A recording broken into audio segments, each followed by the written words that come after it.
World War II was a defining event across the globe, even impacting those nations that chose neutrality. I'm Linda Shenton-Matchett, author, speaker, and history geek.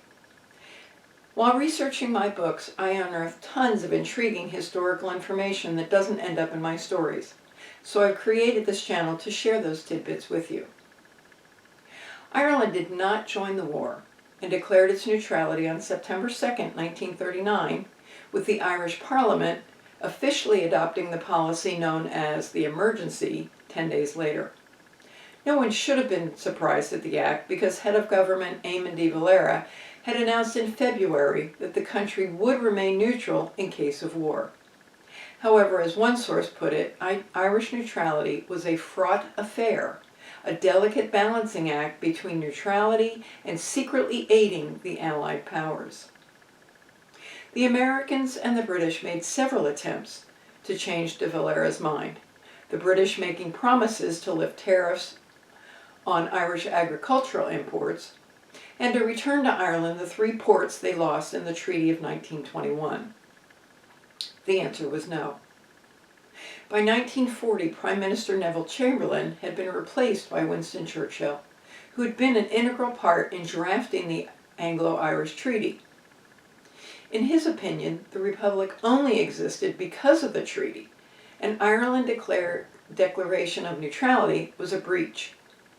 But in an effort to bring them into the war, he offered the possibility of Irish unity. However, the decision would have to be approved by the Northern Ireland Parliament, and de Valera knew that that would never happen. Therefore, his answer was an emphatic no. Ireland would remain neutral. Because of Ireland's continued stance of neutrality, many in Britain claimed that Ireland was secretly pro-Axis, and rumors, mostly unfounded, were rampant, and included such claims as Germans were docking its U-boats on Ireland's west coast. To quell the rumors, avoid a possible British invasion, as well as avoid American hostility, Ireland had to aid the Allies. De Valera secretly agreed with the British to share naval and marine intelligence with them.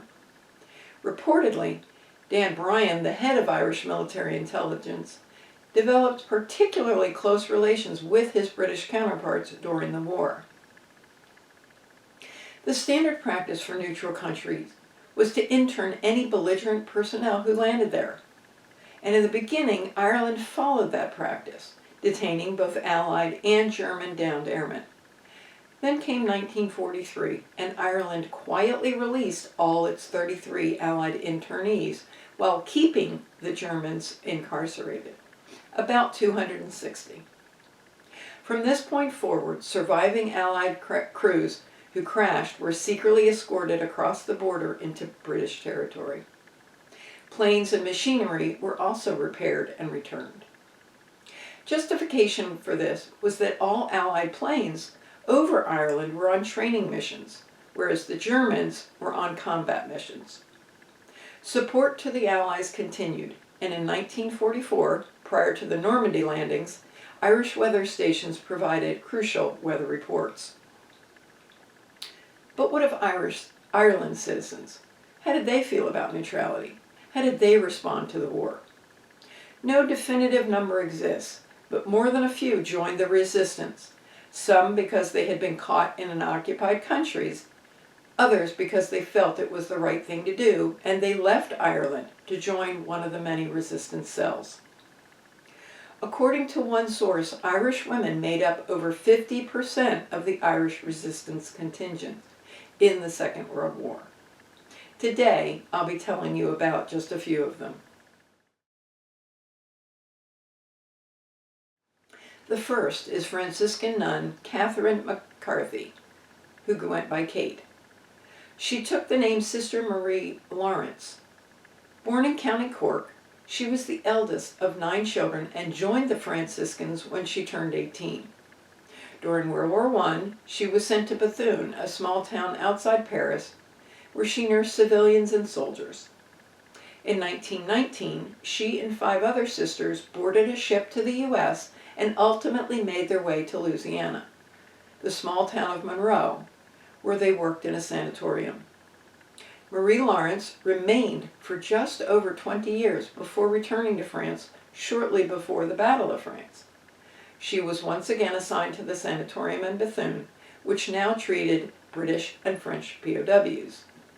The men begged for help in escaping, and Sister Marie Lawrence teamed up with several people to smuggle the men out of the hospital and to provide clothes, identity cards, and money. The team grew and connected to other groups, such as the Musée de l'Homme Resistance in Paris.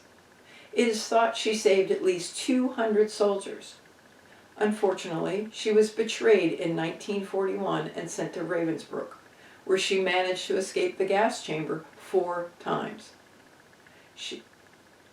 While working in textile factories, she continued to resist.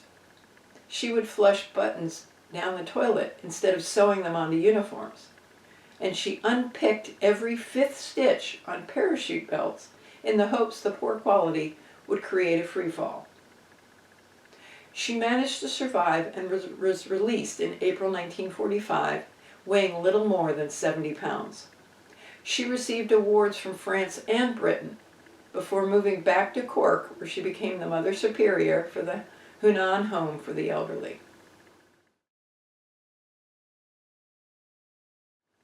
Another sister, Agnes Flanagan, was from County Offaly, and she moved to Belgium when she was 21 years old.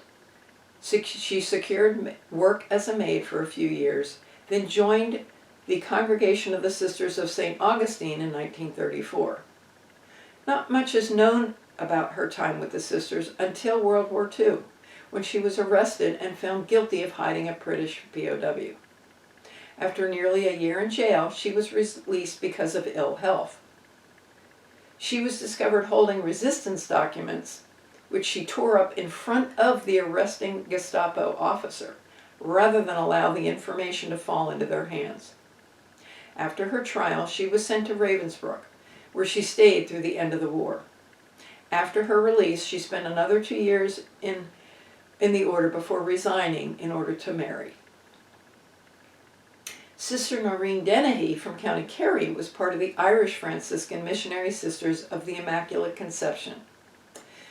She was stationed in Rome and helped Monsignor Hugh O'Flaherty with his resistance activities by hiding, feeding, and clothing hundreds of Jewish women and children, as well as escaping POWs. The individuals were then sent to freedom over the Rome escape line. Her role was to deliver messages for the Monsignor. There are many other Irish members of religious communities who served in the resistance, but I'll be moving on to so-called civilians. Maureen Patricia O'Sullivan, who went by the nickname Paddy, was from Dublin, but sent to live with an aunt in Belgium when she was 7 years old. By the age of 15, she had returned to school in Dublin, and then headed off to Highgate Hospital in London for nurses training. Then came war, and rather than go back to safety in Ireland, she enlisted in the WAFs. While working with the RAF, she applied for and was accepted in Britain's Special Operations Executive, where she became an agent. Several sources claim she did poorly with her training and was bounced around. However, at some point, it was decided to send her to Limoges, France, as a radio operator, where she did quite well. Using multiple aliases, she created a cover story claiming to be a Belgian and in France searching for her husband. One often repeated story is that about a month before D-Day, she was stopped at a checkpoint while transporting her radio inside a suitcase. She flirted heavily with the men and told them her mother was German. By the time she agreed to a date with one of the soldiers, they had forgotten about the suitcase, and she set off for her destination. She survived the war, which is unusual for a radio operator, and was awarded both British and French medals, as well as the Croix de Guerre and the MBE. Not a lot is known about Katherine Crean, another Irish woman who moved to Belgium. She was 60 years old when the war broke out, but did not let her age stop her. Joining the Luke escape line, she helped airmen who had been shot down over Brussels by traveling between safe houses to deliver food and clothing. She also tutored members of the resistance in England. Tragically, she was betrayed and arrested in 1943. Sent to Ravensbrück, she died in 1945. Janie McCarthy, no relation to Sister Marie Lawrence, ran a language school in Paris, and it is said she saved numerous of lives by enrolling individuals as members of her staff. One source reported her most audacious act, quote, was to bring an American officer through a Gestapo inspection in the Paris metro. She passed him off as deaf and mute to cover for his lack of French. Throughout the course of the occupation of Paris, she lost only one refugee and was honored for her resistance work by France, the U.S., and Britain. The last of today's Irish heroines is Mary Elmes from County Cork. Her first experience with war was as a young girl, when the Lusitania was torpedoed and sank not far from her home. She and thousands of others in the area rushed to the site to help survivors. She went to college for an education degree, but left before completion to serve with the University of London ambulance unit in Spain during the Spanish Civil War. In 1939, she was evacuated to Perpignan, France, where she helped set up schools, hospitals, and canteens. Then came the Germans, and Jews were put into holding centers for whom Mary organized supplies. In her position as head of the American Friends Service Committee, a Quaker organization, she was responsible for thousands of children in these camps. Somehow, a Vichy-accepted scheme which allowed children between the ages of 6 and 12 to be transported out of the country, she identified hundreds of children and helped acquire the necessary exit visas. She also began to hide children outside those ages to prevent them from being deported to the death camps. Several reports indicate that she smuggled them out in the trunk of her car, and it's thought she managed to save about 85% of those children. She was arrested in 1943 and spent 6 months in prison. But after her release, she returned to her resistance activities and survived the war. She was offered several honors and awards, all of which she refused. Are you intrigued by the bravery of these resistance members?